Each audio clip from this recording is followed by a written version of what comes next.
ಎಲ್ಲ ಕೆಲಸಗಳನ್ನು ಮಾಡಿ ನಮಗೆ ಒಂದು ಆದೇಶವನ್ನು ಕೊಟ್ಟರು. ಏನಂತ ಹೇಳಿದ್ರೆ, ನೀವು ಈ ಸೋಲಾರ್ ಸಬ್ಸ್ಟೇಷನ್ ಏನಿದೆ ಕುಸುಮ್ ಬಿ ಮತ್ತು ಸಿ ಎರಡೂ ಸಮೇತ ನಾವು ಮಾಡಬೇಕಾಗಿದೆ.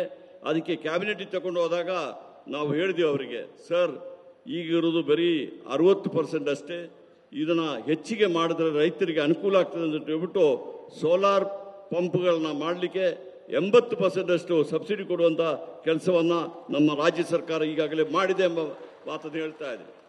ಈಗಾಗಲೇ ನಾವು ನಮ್ಮ ಇಲಾಖೆಯವರು ಎಲ್ಲರೂ ಸೇರಿ ಈಗಾಗಲೇ ನಾವೇನು ಮಾಡಿದ್ದೀವಿ ಅಂತ ಹೇಳಿದ್ರೆ, ನಾವು ಈಗ ಆ ವೆಂಡರ್ಸ್ಗಳನ್ನ ಈಗಾಗಲೇ ಪ್ಯಾನೆಲ್ ಮಾಡಿದ್ದೀವಿ.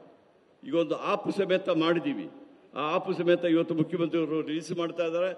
ಆಪಲ್ಲಿ ತಾವು ಅಪ್ಲೈ ಮಾಡಿದರೆ ಯಾವ ವೆಂಡ್ರ್ ತಮಗೆ ಬೇಕಾದರೂ ರೈತರಿಗೆ ಆ ವೆಂಡ್ರ್ಗಳೇ ಬಂದು ತಮ್ಮ ಹತ್ತಿರ ಬಂದು ನಮ್ಮ ಅಧಿಕಾರಿಗಳು ಬಂದು ಆ ಬೋರ್ವೆಲನ್ನು ಟೆಸ್ಟ್ ಮಾಡಿ ನೀರಿದ್ದರೆ ಅದಕ್ಕೆ 10 HP ತನಕ ಇವತ್ತು ಇದು ಸೋಲಾರ್ ಪಂಪ್ ಮಾಡುವಂಥ ಕೆಲಸವನ್ನು ಮಾಡಿದ್ದೀವಿ.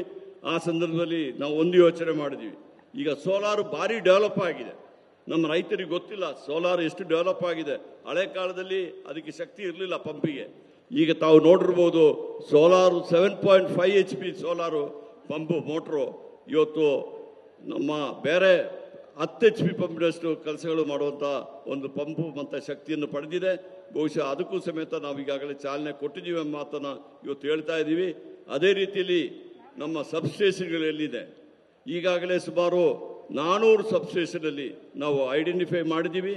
ಮತ್ತು ಈಗಾಗಲೇ ಸುಮಾರು 107 ಸಬ್ಸ್ಟೇಷನ್ಗಳಲ್ಲಿ ಈಗಾಗಲೇ ಟೆಂಡರ್ ಕರೆದು ಸುಮಾರು 750 ಮೆಗಾವಾಟು ಕರೆಂಟನ್ನು ₹3.17 ಒಂದು ಯೂನಿಟಿಗೆ ಮಾಡುವಂಥ ಟೆಂಡರನ್ನು ಕೊಟ್ಟಿದ್ದೀವಿ.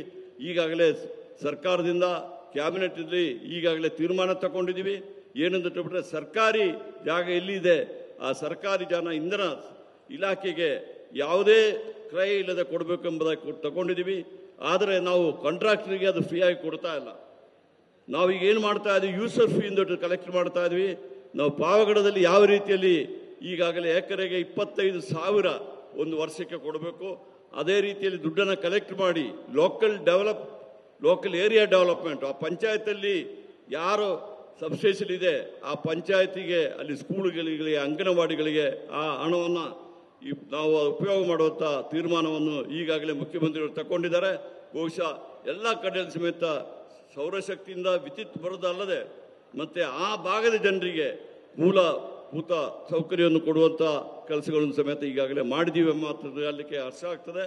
ಬಹುಶಃ